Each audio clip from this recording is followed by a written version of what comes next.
Good afternoon. Welcome to the Temenos Academy. As ever, we are very grateful to the staff of the Lincoln Center for all that they do to support this event, especially under the current circumstances. To keep with tradition, I will begin by lighting the candle and would ask you to observe a minute of silence so that we can all collect our thoughts.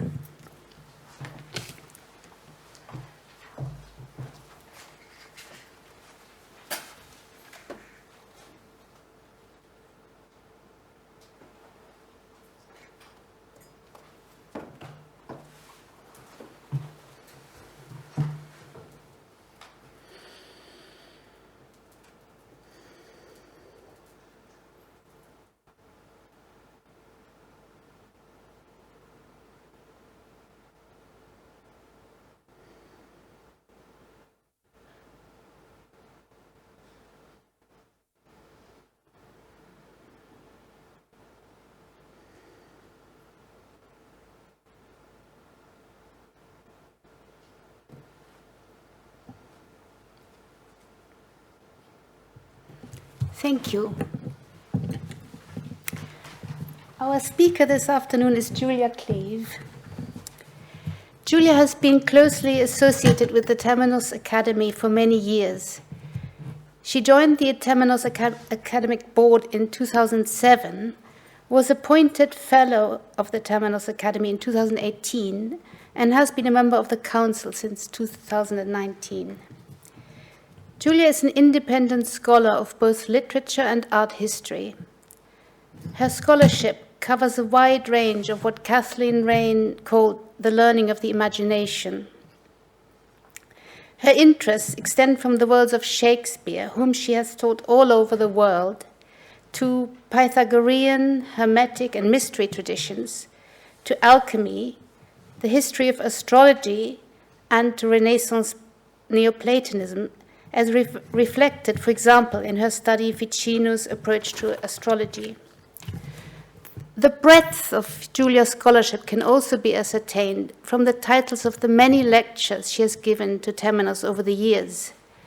Her subjects have included Tobias and the Angel in Renaissance art, Shakespeare and the Mysteries, Initiations, Transmutations, and Resurrection fables in 3 Shakespeare plays, The Birth of Bacchus in Poussin, the Quadrivium, and the Mysteries, then Giorgione, a portrait of the artist as initiate, Who Wrote Shakespeare, and Seeking the Light, how solar mysticism enters the picture.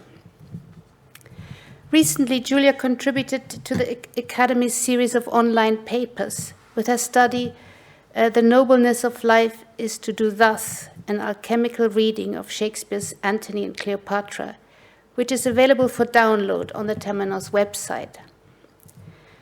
Apart from her keen pursuit of learning, of the imagination, Julia is an adventurous world traveler. It seems as if she has been absolutely everywhere and always in the right moment.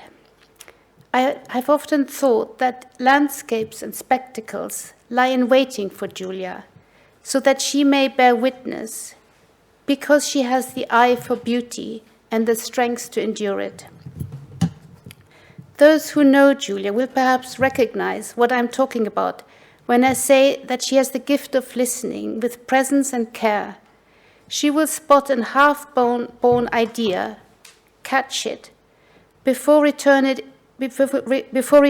it expressed with clarity and elegance, together with the most useful and erudite context for the whole thing. It is in the same spirit that Julia listens to and responds to the great works of the past, and one can see this in the way in which she interprets them for us. Please join me in welcoming Julia Cleave, who will speak to us on Ascending the Hermeneutic Ladder, Botticelli's La Primavera and Ficino's Venus Humanitas.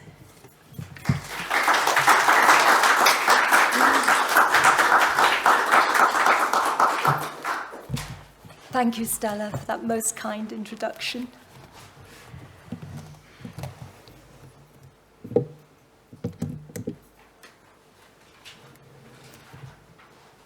Botticelli's Primavera has been called a turning point in the history of European art, the first great mythological painting to be produced in the Renaissance, something completely new in style and subject matter, and on such a grand scale, it measures 2 by 3 meters. Captivating, but also enigmatic, a subject of great fascination and controversy, ever since it was first put on public display in Florence in the mid-19th century. Prior to that, it was seen only by a privileged few within Medici palace walls. Botticelli painted it quite early in his career, sometime between 1478 and 82, most probably. Later, in the 16th century, we know that it was hanging in a room of the Villa Castello, just outside Florence, together with another famous painting by Botticelli, his Birth of Venus. The Villa Castello was the country house of Lorenzo di Pierfrancesco de' Medici, the younger second cousin of the much more famous Lorenzo, the effective ruler of Florence at that time, Lorenzo the Magnificent. It's generally agreed that it must have been commissioned either by Lorenzo himself or else by his young cousin, whose name I will simply shorten to Pierfrancesco. On the right, a portrait of the great Lorenzo, which features in Botticelli's Adoration of the Magi, originally for the church in Santa Maria Novella and now in the Uffizi. On the left, a portrait of a young man, also by Botticelli. We don't know who he was, but I've chosen it to stand in for Pierfrancesco. His expression of truculent adolescence seems fitting. He was said to be a rough and irascible young man. And this is in the Pitti Palace. Further evidence that Pierfrancesco owned the Primavera came to light in 1975. It used to be thought that the painting had been in the Villa Castello from the beginning. But then an inventory was discovered dating from 1499, listing the pictures in the ground floor room, one of Pierfrancesco's suite of rooms within the Medici ancestral palace in Florence, the Casa Vecchia. It was positioned high on the wall over a large daybed, a lettuccio, leading art historians to believe it may have been commissioned on the occasion of Pierfrancesco's wedding in 1482. There was a great fashion at that time in Florence for what might be called wedding or bridal furniture, decorated with beautiful scenes taken from classical mythology, though on a much smaller scale than this painting, on small panels or wedding chests, cassoni. We don't know what its original title was, but we do know how it came to be known as La Primavera. In 1550, the man who has been called the father of art history, Giorgio Vasari, saw the picture in the Villa Castello and described it in his Lives of the Artists as depicting Venus, whom the 3 Graces deck with flowers, denoting the spring. Its beauty is incontestable, but it's also a very sophisticated picture. And if we are to penetrate some of its secrets, we need to recall the myriad interpretations which have been put on it. These can be classed under 3 main headings. First, the idea that the program for the painting was influenced by currents of Neoplatonic and Hermetic thought, which pervaded Florence at that time, most notably in the form of the Platonic Academy, presided over by the great Christian Platonist philosopher Marsilio Ficino, who was under the direct patronage of the Medicis, commissioned by Cosimo the Elder in the 1460s to translate the works of Plato and later those of the Corpus Hermeticum. After Aby Warburg, it was the great mid-20th century art historians Ernst Gombrich, Erwin Panofsky, and Edgar Wind, who were the leading proponents of this philosophical approach. A second focus of art historians, also led by Warburgians, has been to discover the sources of Botticelli's inspiration among the classical poets of ancient Rome, Ovid, Virgil, and Horace, but also among more recent Italian poets writing in the vernacular, Dante in the 13th century, Petrarch in the 14th, and contemporaries like Poliziano, and Lorenzo himself, who also wrote poetry.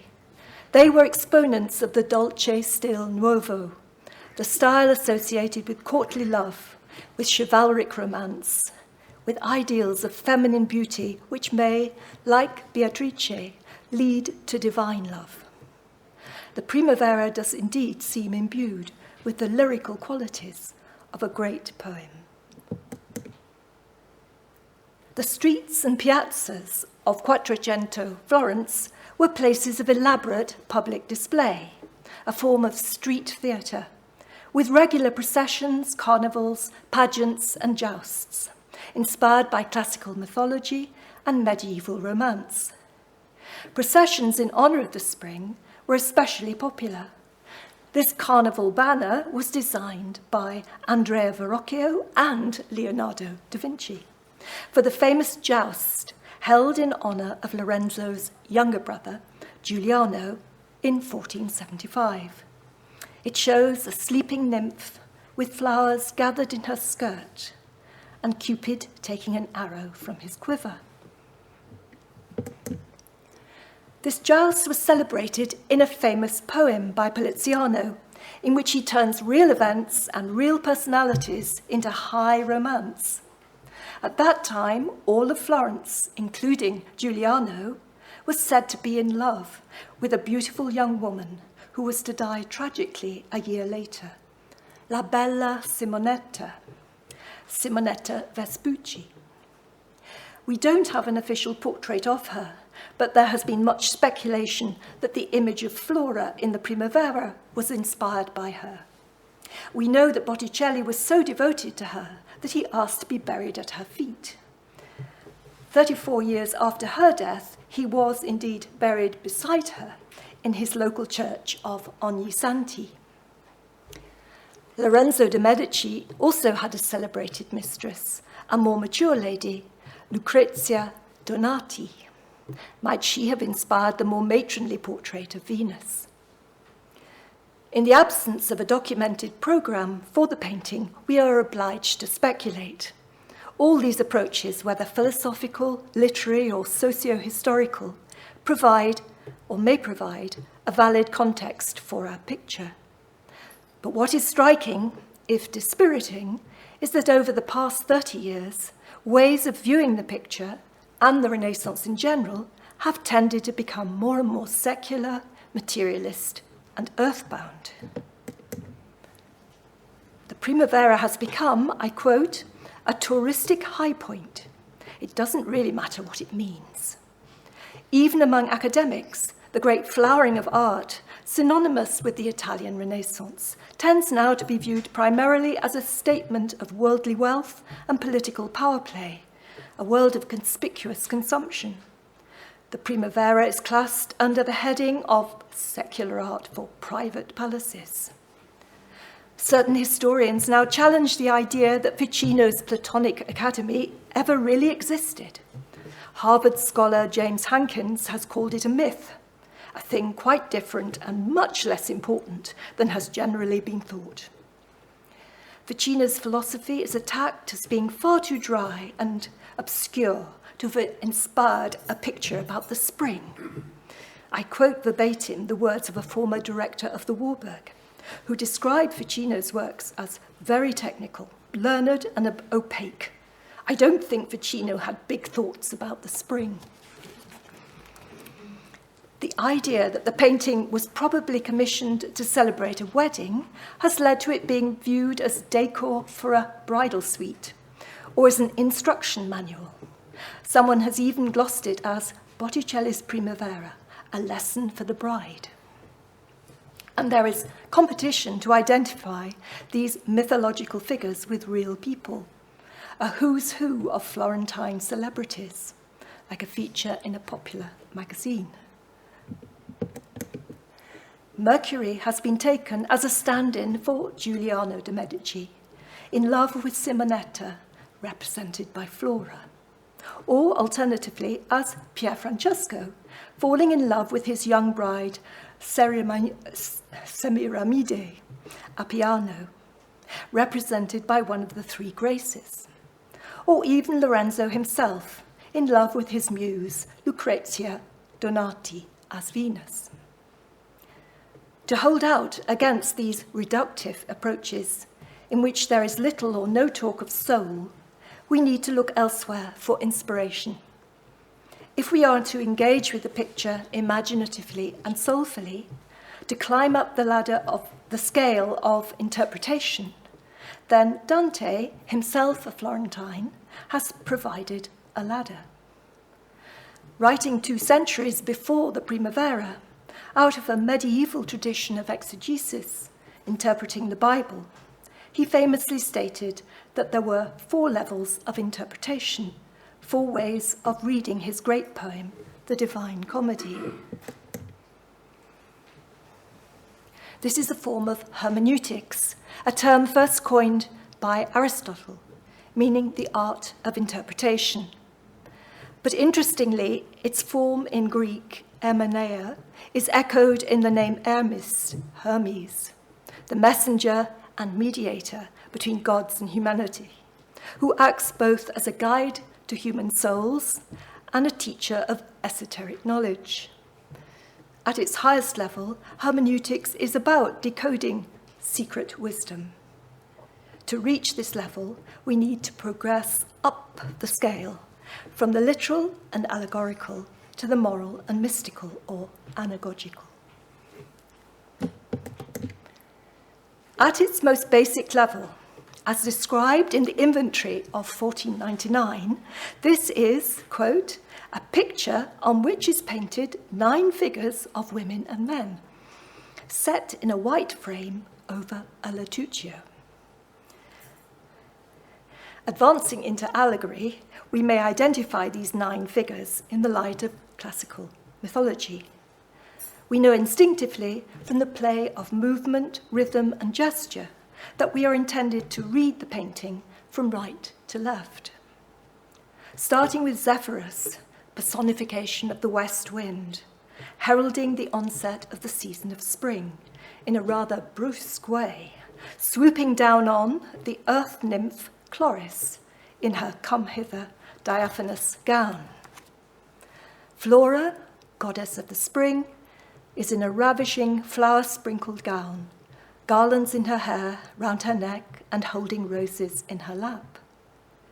While poised center stage stands the goddess Venus. Floating overhead, her son, blind Cupid, firing his arrow of love. Then come the 3 Graces with fingers interlaced, dancing a delicate round. Last Mercury, in Greek he is Hermes, with wings on his boots, wielding his signature wand, the caduceus. The setting is a delectable grove, full of orange trees which are blossoming and fruiting at once, and with a sumptuous carpet of flowers. Dr. Guido Mocci from the University of Florence has claimed to identify over 130 flowering plants which are native to Tuscany. It's a paradise garden, drawing on traditions both pagan and Christian. The garden of the Hesperides was where the nuptials of Jove and Juno were celebrated, and the golden apples were often interpreted as oranges. Orange blossom is associated with weddings to this day. In medieval art, the Virgin Mary is frequently depicted as dwelling in an enclosed garden, a hortus conclusus, scattered with flowers like jewels. How are we to make sense of this assemblage of 9 figures? What do they have in common? The most obvious answer is that they are all associated with the spring. Ovid provided the classical literary source which clearly inspired the grouping of three figures on the right and the whole garden setting. In his long poem Fasti, which describes all the festivals in the Roman calendar, there is a passage about the spring, which explains the close relationship between Zephyr, Chloris, and Flora in terms of a rape, which turns into a marriage, and the metamorphosis of Chloris into Flora as an etymological shift from Greek to Latin.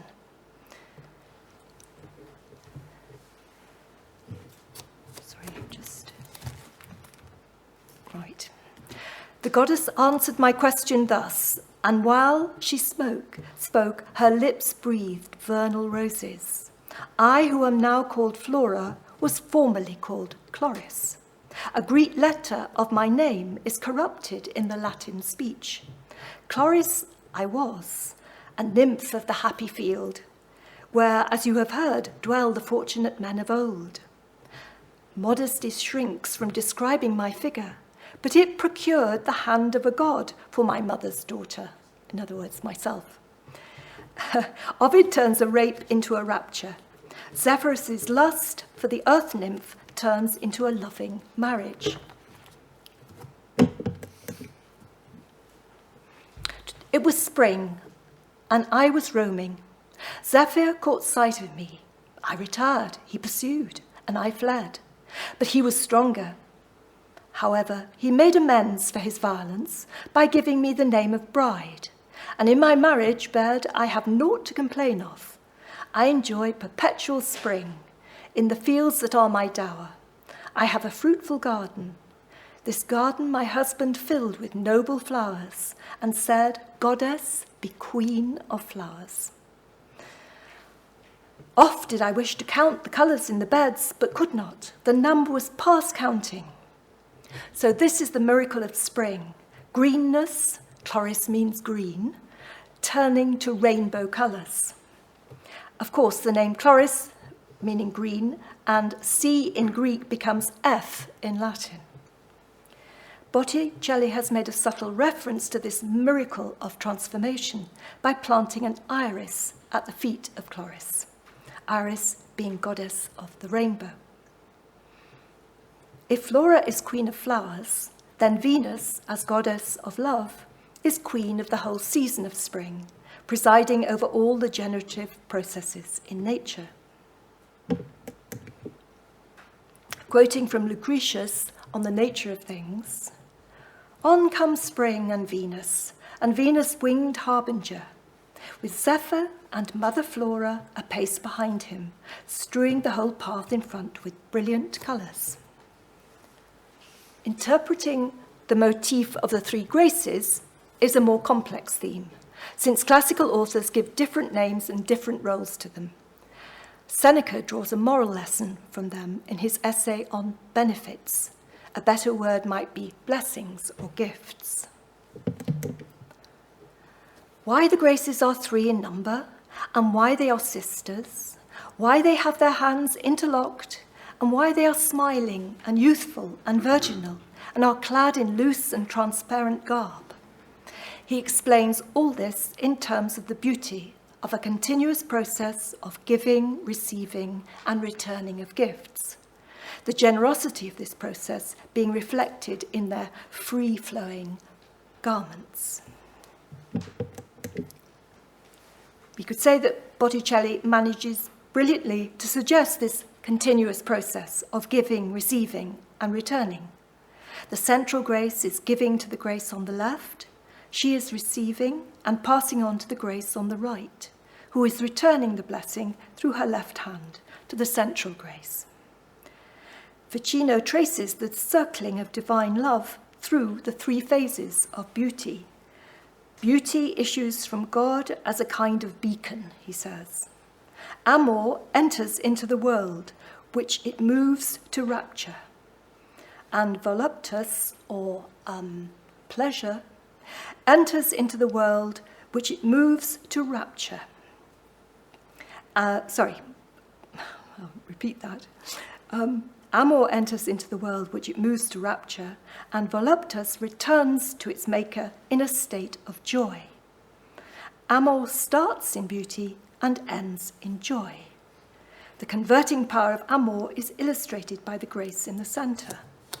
But I should add, this is just one of any number of symbolic triads which are projected onto the graces, not least by Ficino himself. He comes up with at least 6 different variations as the mood takes him and as the context requires. They could be seen also as the unfolding of the qualities of beauty and grace and virtue which are inherent in the goddess Venus, while Mercury Hermes is their traditional leader. And there is an even more direct link with the painting. We know that Lorenzo de' Medici composed dances, specifically around this time, and that one of these was called Venus and involved 3 dancers. A passage in Virgil's Aeneid provides us with clear hints of 2 of Mercury's traditional roles, which are relevant to the painting. He is the guide of souls into the afterlife, and he can control the winds and disperse the clouds with his wand. Then he took his wand, the wand with which he calls the pale souls forth from the netherworld, and unseals eyes at death. Shepherding the winds before him with his wand, he swam through the murk of the clouds. So, there are all sorts of precedents from classical authors which explain the individual figures in the picture, and to a large extent their grouping together. Venus is traditionally accompanied not only by her mischievous son Cupid, but also by the hours, of which Flora is one, and the Graces. Both Zephyr and Mercury have association with the winds of spring. So we could settle for the painting being a pageant of the spring, a celebration of the generative powers of nature, of the cycle's renewal and rebirth, the enchantments of youth, of falling in love. Equally, we could see it as a celebration of the flourishing of Florentine culture under the beneficent patronage of Lorenzo the Magnificent. His signature plant, the laurel, is represented to the right and left of the painting. His motto, Le temps revient, the golden age returns. And the very name Florence, in its original form, Florentia, means flowering. This picture gives us some idea of the symbolism, costumes, and carnival floats associated with springtime processions in Florence. It's very crowded. Flora rides in her chariot, with Mercury, Orpheus, and Pan leading the way, and Apollo and the 9 muses following behind. The 3 Graces are on the extreme left, and Cupid top right. Mythological figures associated with various mystery traditions also feature Egyptian, Orphic, and Dionysian and Eleusinian. Here are Osiris, Triptolemus, Dionysus, and Liber Pater. But note particularly the 3 banners in the sky, representing the zodiac signs, associated with the 3 spring months. Aries, the ram, for March, Taurus, the bull, for April, Gemini, the twins, for May. It's worth remembering that at that time, the calendar was Julian, not Gregorian, so that the advent of each successive zodiac sign came earlier in each month than it does now. Aries arrived on the 11th of March.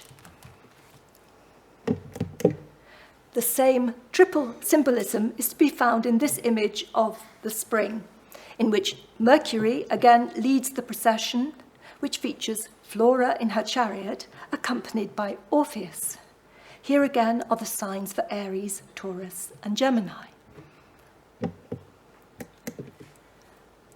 Might the figures of Zephyr, Venus, and Mercury in the Primavera be read as a subtle sequence of references to the 3 spring months? The unmistakable hint of male violence in the figure of Zephyr matches the budding, impetuous, raw energy of Aries, ruled by Mars. In fact, Giostra, in his prologue to the Canterbury Tales, associates Zephyr directly with the month of the Ram. April is in the sign of Taurus, and so ruled by Venus. And May, in the sign of Gemini, is ruled by Mercury. The month of May is named after his mother, Maya. And so we could argue for an astrological rationale to the composition, which implies a procession from right to left through the months of spring. But is the painting anything more than a seductive celebration of this auspicious season, a brilliant evocation of springtime in nature and springtime in human life? The problem is, this turns it into a rather static tableau, a high form of decorative art, which may entrance us emotionally and aesthetically, but keeps us stuck on the second rung of the hermeneutic ladder, in a realm, we might say, of perpetual or arrested adolescence. We need to turn to the writings of Marsilio Ficino to enlarge our response to the painting. 3 of his letters in particular provide us with some important clues as to the true nature of love and the real circumstances behind the commissioning of the painting, which have a lot to do with the moral and spiritual education of the young Lorenzo di Pierfrancesco, and so raise our focus up the hermeneutic ladder to the 3rd rung. Lorenzo said of Ficino that he was ever the lover of the holy muses, nor lacking in the true wisdom. 2 of his greatest works were On the Immortality of Souls and De Amore, his commentary on Plato's Symposium. He believed that love is the perpetual knot and link of the universe, and that everything in creation is ensouled. Our individual souls descend at birth into the physical world, where they fall in love with earthly beauty, and through cultivating human love, they develop a longing to return to their true home, their source in divine love. This threefold process, Ficino called it the circle of love, is known in Platonic philosophy as emanation, coming into the world, rapture, dwelling in the world and experiencing a conversion, which leads to a longing to return to the divine source. All the images of beauty we contemplate on earth are the imperfect reflections of the ideal forms which exist in heaven. Ficino believed that the function of the visual arts is to remind the soul of its divine origin by creating resemblances to these ideal forms. And applying these beautiful metaphysical ideas on a practical level, Ficino, as mentor to the young Pierfrancesco, was concerned with promoting the young lad's moral, intellectual, and spiritual education. In 1478, he was about 14, or between 14 and 15 years old. Ficino knew that the key to this was to get him to fall in love, or at least to fall in love with the idea of falling in love, not the usual approach to pedagogy. He writes about this in a letter to Lorenzo, who at that time was acting as Pierfrancesco's guardian. It is useless to praise a girl in the ears of a boy, or describe her with words. If you want to arouse him to love, point if you can to the fair maiden herself with your finger, and no further word will be needed. One cannot describe how much more easily the sight of beauty inspires love than words can do. If, therefore, we could present the wonderful aspect of beauty itself to the eyes of men, there would be no longer any need for our art of persuasion. The Primavera fits the bill perfectly in presenting the wonderful aspect of beauty itself to the eyes of men. Ficino put his plan into action by writing the most extraordinary letter to Pierfrancesco. He conjures a vision of Venus, making her a complex symbol of beauty, virtue, nobility, and grace. This is not the goddess of erotic love, but the idea of Venus as a civilizing, humanizing influence on man. As Humanitas, she is the perfect model of the human soul. As Venus, she is the soul's guide. The conception is very Platonic. It is through our natural response to beauty, the lover falling in love with the beloved, that we discover the heavenly destiny our souls truly long for. The idea of Venus as a gateway to the divine is, of course, paralleled in a Christian context by the role of the Virgin Mary. She is regarded as the mediatrix between humanity and heaven, the dispenser of grace. And it is surely no accident that Botticelli's depiction of Venus in the Primavera is reminiscent of images of Mary. The image on the right was painted by Baldovinetti, one of Botticelli's elder contemporaries.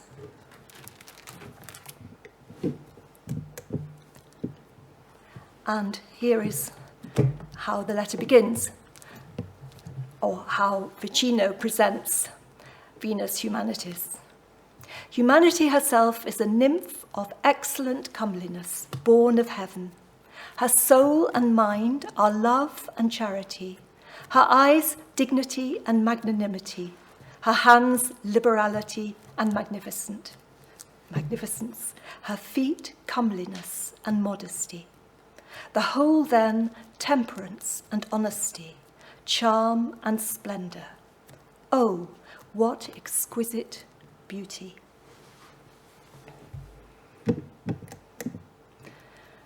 And he goes on, my dear Lorenzo, a nymph of such nobility has been wholly given into your power. If you were to unite with her in wedlock and claim her as yours, she would make all your years sweet and make you the father of fine children. If you thus dispose the heavenly signs and your gifts in this way, you will escape all the threats of fortune, and under divine favor, you will live happy and free from cares. Now, this remarkable letter, he follows up by writing to Pierfrancesco's two tutors at this point, Naldo Naldi and a member of the Vespucci family. In fact, Pierfrancesco's fellow pupil was Amerigo Vespucci.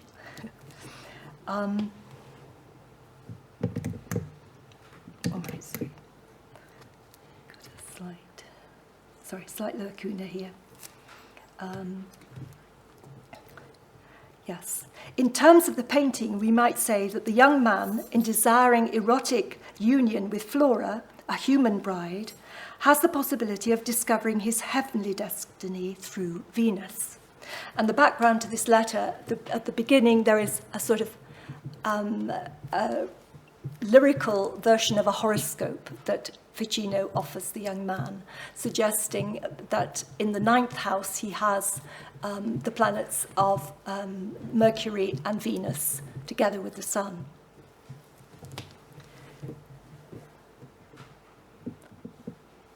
Just 3 years earlier, Poliziano dramatized falling in love as a life-changing event in his poem La Giostra, the joust, as I mentioned earlier.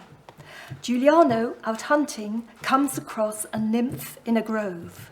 She is, in fact, La Bella Simonetta, and almost certainly she is Botticelli's inspiration for the figure of Flora. She is fair-skinned, unblemished white. White is her garment, ornamented with roses, flowers, and grass.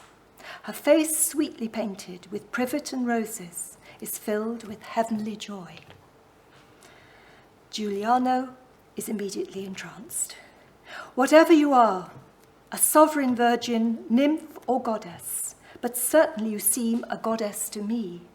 Tell me who you are, for your appearance surpasses human nature. What grace from heaven, what friendly star makes me worthy to see anything so beautiful? Such an encounter, life-changing in its impact, is what the initiation ceremonies practiced in the ancient mystery schools were designed to effect. And I can't resist quoting at this point lines from Shakespeare's A Midsummer Night's Dream. when Demetrius seems to echo Giuliano's words when he beholds Helen through the eyes of love. O Helen, goddess, nymph, perfect, divine.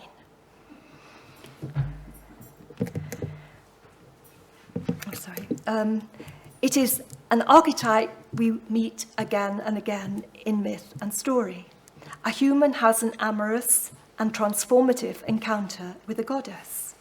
Shakespeare, of course, famously parodies this in A Midsummer Night's Dream, the dream in question being Bottom's Night of Love with the Queen of the Fairies, Titania. Shakespeare's source for the theme of the man transformed into an ass is Apuleius' Golden Ass, a 2nd century novel by Lucian. Remarkably, it is a description in this novel which hides its esoteric content under a veil of picaresque adventures, which provides the closest match to Botticelli's composition. We have Professor Gombrich to thank for identifying this source.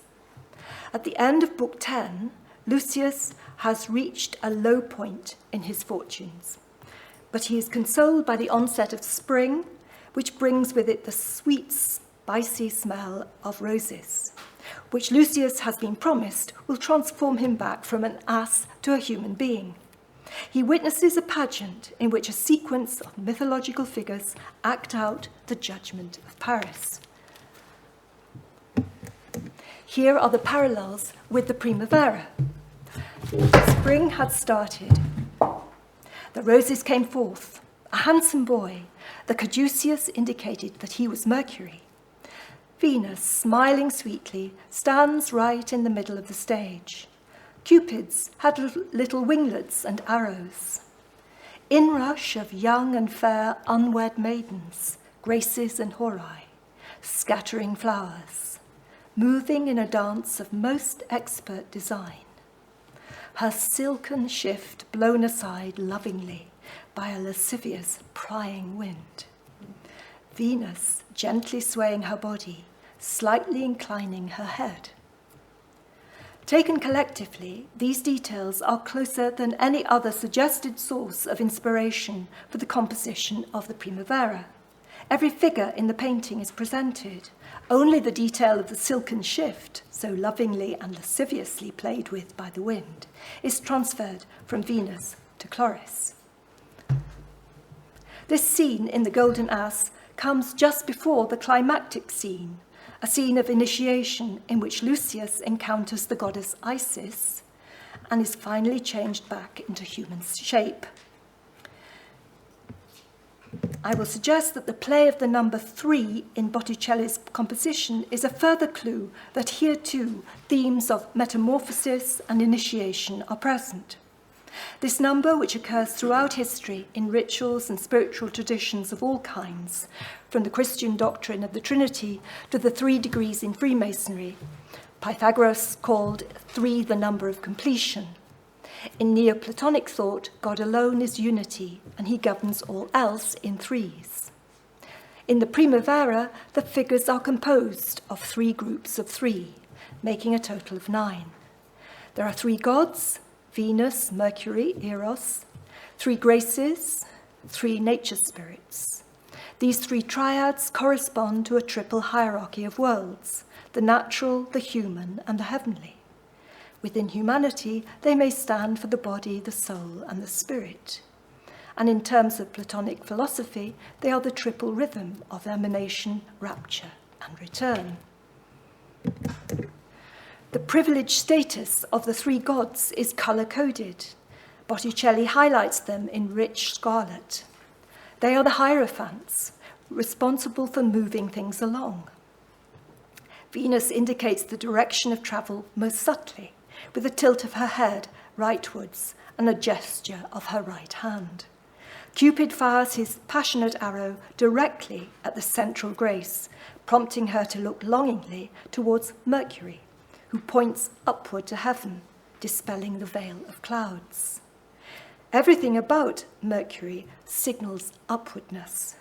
His upraised arm extending vertically to the point of his wand, his upturned eyes, the steep tilt of his head, accentuated by his pointed helmet, and his tunic covered in flamelets, which could be interpreted as either ascending or descending. Botticelli used the same motif in his illustrations to Dante's Paradiso. Illustrations, incidentally, which were commissioned by Pierfrancesco. These same little flames dot the spheres of heaven, the fires of divine love. All this hints at a journey of the soul, which the painting requires us to undertake, and which involves at least 3 initiations. The first is highly physical, presented in the form of a rude awakening.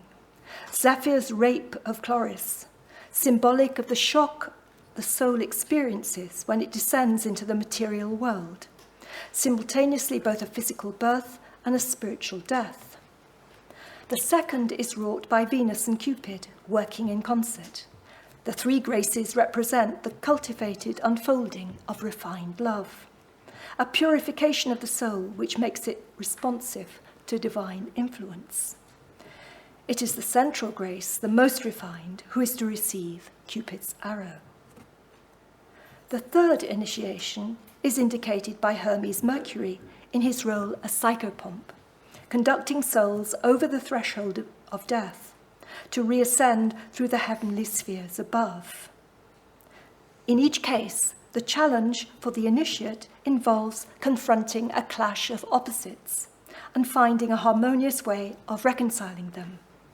Once again, the pattern is triadic, a dialectic involving thesis, antithesis, and synthesis. The unbridled lust of Zephyr collides with the innocence of Chloris.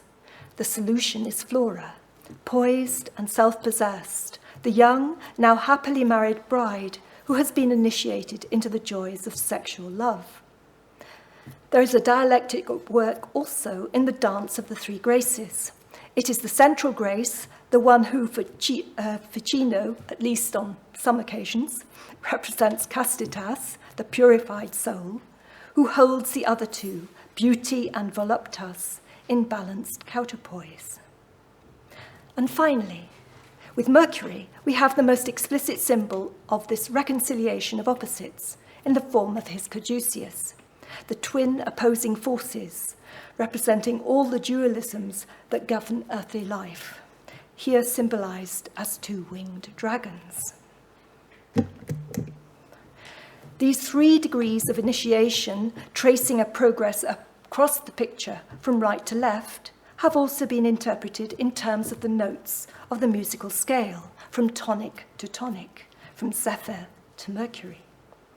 There is an esoteric tradition extending from Pythagoras through Ficino to Gurdjieff that compares the notes of the scale to a process of spiritual ascent and warns that there are 2 danger points where the transition to the next note is particularly difficult. These are the discordant notes, the 2nd and the 7th.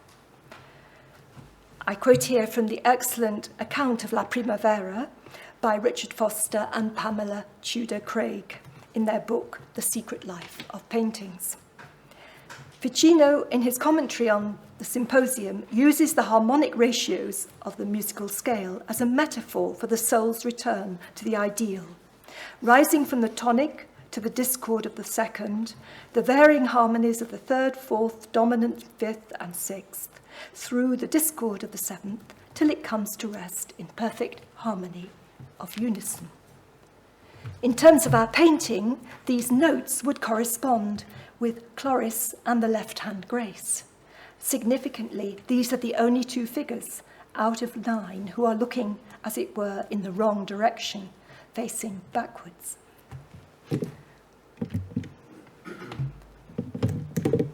Going hand in hand with the mystery traditions and the processes of initiation are the 7 subjects of the liberal arts.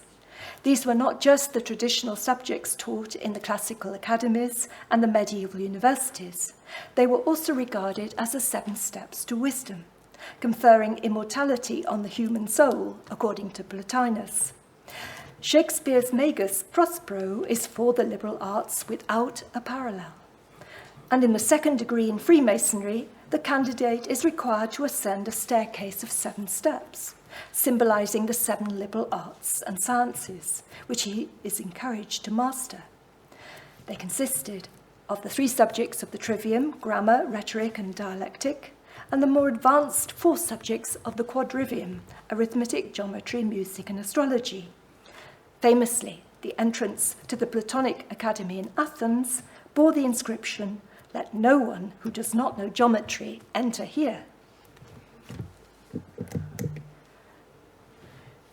Right. In this fresco by Botticelli of a young man being introduced to the 7 liberal arts, he portrays the scene as a form of initiation. The young man is being led by the hand to be presented in symbolic form to 7 ways to wisdom, presided over by Prudentia. And again, the occasion for these twin commissions, because this fresco went together with another one, which was entitled Venus and the 3 Graces, presenting gifts to a young woman. The occasion seems to have been a wedding in the Tornabuoni family in 1486. So we have already seen that number, music, and astrology are intrinsic to Botticelli's schema. But where is geometry to be found? It is Pythagoras who is reputed to have discovered the link between number, proportion, and the notes of the musical scale, and to have linked these musical consonances to the harmonies of the universe. By using a monochord, a single-stringed instrument, he discovered that an octave is 1 to 2, a fourth 3 to 4, and a fifth 2 to 3. All these ratios and more play a part in the geometry of the composition. I will give just 3 examples. The composition incorporates geometries based on key musical ratios. So the angle of Cupid's arrow, for example, is the diagonal of a rectangle ratio sides 3 to 4. In other words, the hypotenuse of a Pythagorean 3-4-5 triangle. And the angle of Mercury's sword is the diagonal of a rectangle ratio of sides 1 to 2. Mercury's steeply angled caduceus signals a ratio of 1 to 9. Symbolic, I would suggest, of a ladder with 9 rungs. In Dante's Paradiso, the soul ascends through 9 heavenly spheres, the 7 planetary spheres, the fixed stars, and the primum mobile. Exactly the same angle is depicted in this marble bas-relief of Mercury by Agostino di Duccio in the Chapel of the Planets in the Tempio Malastestiano in Rimini. So, to reach some provisional conclusions. If Primavera marks a turning point in the history of European art, I suggest its secret intention is to prompt a turning point in our own lives, a metanoia, a complete reorientation or conversion. Exoterically, it celebrates springtime, sensuality, and love. Esoterically, it presents us with a journey of the human soul and invites us to experience imaginatively a sequence of initiations. To achieve a deeper understanding of its more hidden context, what Dante calls to weigh what lies beneath the veil, it's necessary to progress up the hermeneutic scale from levels of narrative and allegorical meaning to the moral and the mystical. Both poetic mythologies and Neoplatonic philosophy provide the clues. That Botticelli, in conceiving his composition, took such care to involve the 4 quadrivium subjects is another clue. The play of number within the composition, the astrological symbolism, and the incorporation of musical ratios and geometric proportions are consonant with the idea that the painting is intended to act as a talisman, intended for those who have eyes to see, to effect a transformation in the viewer. Venus, the goddess of beauty, is, according to Homer, she who awakens sweet longings in the gods. Through union with Mercury, in certain versions of the myth, Venus gives birth to her son, Cupid, or Eros, love. And if Venus is beauty, then Hermes Mercury is truth. and the pathway to spiritual return is through love of beauty and truth. Botticelli has portrayed the hermetic journey of the soul, the journey through the veil of soul-making, and invites us to set out on our own quest. It was Cosimo de' Medici, the grandfather of Lorenzo, who provided his villa at Careggi for the use of the Platonic Academy. In 1464, he wrote to Ficino, "Yesterday I came to my villa of Careggi, not to cultivate my fields, but my soul. Come as soon as possible, Marsilio. Bring you with you Plato's book, and don't forget your Orphic lyre." Thank you. Thank you.